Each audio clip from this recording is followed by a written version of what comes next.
Boston City Council doesn't always feature a lot of drama. At the end of the late Mayor Tom Menino's tenure, and again under his successor, Marty Walsh, the council did launch some high-profile political careers, including Congresswoman Ayanna Pressley, Attorney General Andrea Campbell, and current Mayor Michelle Wu. But sharp, sustained public conflict wasn't the norm. This iteration of the council is different. During the pandemic, it was the place where opponents of the city's COVID mandates made their displeasure known. It also got pulled into last year's acrimonious Suffolk DA race. And this year, its redistricting process highlighted and exacerbated tensions on the body and in the city. Through it all, my next guest has been trying to keep the council operating as one somewhat cohesive body, Boston City Council President Ed Flynn. Ed, thanks for being here. Really appreciate it. It's good to be with you. What's it been like to be in your role at this particular moment in Boston's political history? It's been a challenging couple of years for our body, but really for the city as well. It hasn't been easy. It hasn't been fun. But during difficult times, during challenging times, the residents still want positive and ethical leadership. And that's what I've tried to provide as city council president, as a district city councilor, working closely with Mayor Wu, working with my colleagues. Sometimes we agree, sometimes we don't agree. But what's important is we do our best and provide the best quality of life to residents across the city. We've had our challenges, we've had our struggles, and I think as of now things are getting a little better. But we've had a difficult road that we traveled. It's actually, you anticipated one of the questions I was going to ask you later on, whether you thought things were getting better in terms of the overall climate politically on the council and in the city, or getting worse. And it's heartening to hear that you think that they're getting marginally better. They're getting better very slightly, and I say that in a positive way. It's because it's been challenging for the last 3 years and very difficult the last 3 or 4 years. The pandemic had an incredible impact on the body, but on the city, on the residents. We've never obviously had a pandemic before. It had a major impact on my constituents, especially in the Chinese community, in communities of color, on public health issues. But what the residents still want, even during difficult times, is us having the ability to work with each other, to treat each other with respect, and putting personalities aside, even though it can be difficult. Once again, you've anticipated where I want to go, which I appreciate. You're good at that. You introduced a proposal recently that would implement an anti-bullying policy on the council. What exactly, if that were to become reality, and it hasn't yet, right? It's still tentative. What would be off limits if that did actually go on the books? Well, I propose that. I think it's desperately needed. We should have had that policy 10 years ago or 15 years ago. So it's a new thing that we're proposing. I want to get it enacted by the end of the year. I wasn't able to do it during the budget process and during redistricting to have hearings. But I want my colleagues to come together, respect each other, and talk about what we can do to make this body a better body, but also a body that treats each other with respect and dignity, and our central staff, the public, and staff as well. We have a lot of work to do, but having an anti-bullying policy will ensure that we know what the rules are, we know what the guidelines are, and it's important to follow them. How would you draw the line between bullying on the one hand and sharp, pointed criticism on the other? Because I would assume that could get tricky. It is a difficult balance, and this is Boston politics. There's a lot of, as you know, Adam, there's a lot of sharp elbows in there. I've learned over the years. Yeah, right. But having said that, it's about treating people with respect. You can disagree with people. You can have differences of opinion, but it doesn't have to be so personal. It doesn't have to be so divisive. I think society is divided already, and we don't need to contribute to that. We need to bring the city together. We need to bring our colleagues together. And we want to show the city that we can do this. We want to encourage young people that are thinking about a career in politics as well, that maybe the Boston City Council might be a place for you. But we can't do that without showing the residents of Boston that we treat each other with respect as well. I want to ask you about one moment that really jumped out to me, and I know it jumped out to a lot of people. Earlier this year, one of your colleagues, Councilor Frank Baker, who's about to leave the council, in an argument about redistricting, basically accused another one of your colleagues, Liz Braden, of importing the troubles into Boston city politics, the troubles being the conflict between Protestants and Catholics in Ireland and Northern Ireland. Let's take a look at what Councilor Baker said at the time. The clergy in Boston, they're all talking about this process right here.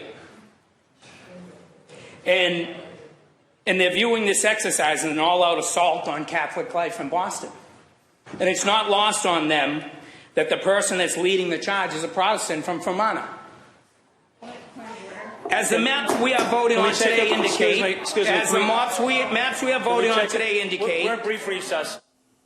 So that was actually in November of last year. Is that something that would have been prohibited if the anti-bullying policy were in place? And if so, what would the sanction be? I should mention, before you answer, Councilor Baker did go on to apologize after you recessed the body. It could be considered bullying, and that type of incident or any incident where a colleague feels bullied or disrespected in such a way, it would be brought before the council as a body, and we would discuss it. But the level of disrespect that our colleagues have shown each other over the last several years has gone up and continues to go up. Politicians are human as well, and they have families and difficulties and struggles, but there's no question that we need to change our behavior, and we need a set of principles, we need a set of rules that will guide us to make sure that when we go into the chamber or we do the people's business, 24 hours, 7 days a week, we treat each other with respect. And we're not doing that, and that's why I want to call for a anti-bullying policy that will impact the City Council central staff, and councilor staff as well. You've got another policy proposed right now, which is actually what made me first think, hey, we should get the council president to come on and talk to us. You want to make in-person participation at the council's meetings mandatory moving forward with a virtual option, tell me if I've got this right, for the public and also to accommodate people dealing with disabilities. Why do you want to get people back meeting in person as opposed to Zooming the way we have been for the last 3 years? Yes, I propose that. I also want to see that take place at the BPDA in the zoning board as well. I think in-person meetings are more effective for the public. I think they give us an opportunity to meet the people that we're working with, talking to them before a meeting or after a meeting. You develop personal relationships. You understand each other better. I think on a little box on Zoom, it's difficult to make your argument or your point as effectively as you can in person. And the other reason, Adam, I think it's time for people to come back to work, especially in the downtown Boston area, in the financial district, downtown Crossing. Those areas are struggling. I want to see people in City Hall and then maybe going out for coffee with their colleagues or clients, or going for lunch or for a drink or dinner after work.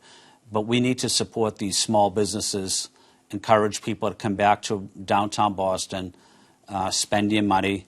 But the downtown economy has a major impact on the city's finances as well. So there's really two reasons I recommended that. One of your colleagues, another one of your colleagues, Kendra Lara, the District 6 councilor, told the Herald a couple months back when you first floated this idea that it would make it more difficult for her to do her job, that it would pull her out of the district talking to the people she represents on a daily basis. What's your response to that response to your idea? I respect her opinion. I respect her her reasoning, and I don't necessarily disagree with it. There's a role for a district city councilor to play, and that role is primarily in the district. But there should be a certain amount of hours, a certain amount of meetings that they do come to City Hall, that they spend in City Hall. They talk to their colleagues. They talk to city department heads. That's an effective way to get your job done as a district councilor, knowing who the department heads are, knowing who the people are that clean the streets, who to contact if there's an issue. You can only learn that when you're in the building of City Hall. It's about one-on-one meetings, having coffee with people, developing personal relationships, in getting the job done that your constituents expect and deserve. The council just sent a budget proposal back to Mayor Wu after you amended a proposal that she had presented to you a few weeks ago. Among other things, the proposal that was sent back to the mayor, which you did not support, would cut, I think, about $30 million from the Boston Police Department. If it were to become reality, and that's in comparison with the mayor's initial budget proposal, that $30 million cut, where would those cuts take place in the BPD if this version, again, is implemented? They would take place in primarily the overtime budget. They would take place in other areas of the police department. But, Adam, right now our Boston police officers are working 16-hour days a week, forced overtime, and they're doing that at least 3 or 4 days a week. So could you imagine working 16 hours a day, going home, getting a little bit of rest, and then coming back and doing another 16 hours? I think it's unhealthy. I think it causes problems for the police officer, for the city, for the police officer's family. I don't think you're on top of your game after 13 hours of working, especially in a stressful environment like a police officer. So those cuts will hurt. But what I'm proposing is consistently hiring 200 to 300 police officers every year for the next 10 years. We don't have enough police in the city. The city continues to grow, and we're not building that police force up.